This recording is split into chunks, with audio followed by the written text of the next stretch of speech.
Good morning అండి.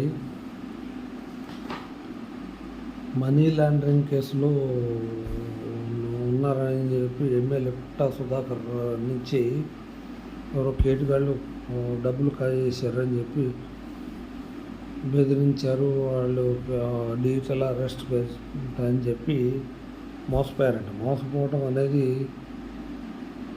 నిజాయితీగా okay, ఎట్లా జరిగినా ఈ డిజిటల్ అరెస్ట్ అనేది ఎక్కడా లేదు, నమ్మద్దు.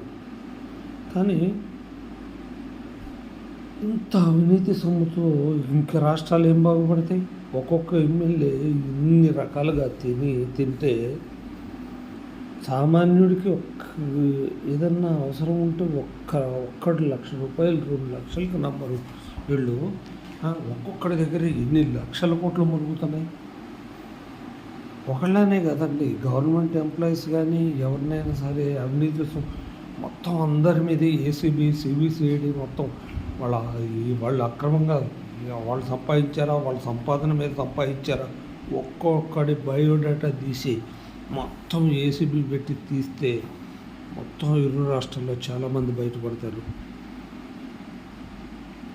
రైతుకి ఒక 2-3 లక్షలు, 2-3 లక్షలు కాదు, ₹1,00,000 రుణం కావాలంటే ఎక్కడ ఎవడు ఇవ్వడం? చీటీలు గీటీలు అన్నీ పెట్టుకొని ఒక్కొక్కడు కోట్లు ఓట్టుకుంటారు. వ్యవసాయం చేసే రైతాన్ని ఎందుకు నమ్మరు? మేము మోసమమ్మని ఎవడు చెప్పండి. డిజిటల్ అరెస్ట్ అనేది ఎక్కడా లేదు. వాళ్ళు సైబర్ ఫ్రాడ్ చేసింది తప్పే.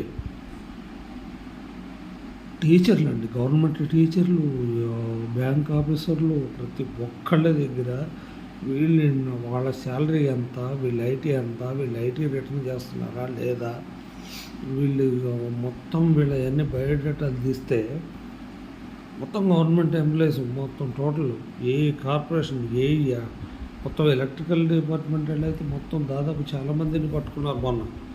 అన్ని వ్యవస్థల మీద కనుక మీరు కరెక్ట్గా నిషేధ పెడితే దొరుకుతారు. ఒక్కొక్కడి దగ్గర వేల కోట్లు ఉంటాయి. సామాన్యము మొన్న హైదరాబాద్లో ఎవరి దగ్గర దొరికినాయి అని చెప్పారు, కొన్ని కోట్ల మంది. మరి వీళ్ళు ఎంత కాజేస్తున్నారండి? ఒక్కొక్కడు గవర్నమెంట్ సొమ్ము ఎంత ఎగ్గొడుతున్నారు. ఇంకా ఆదాయం ఏమవుతుంది నా మొహం?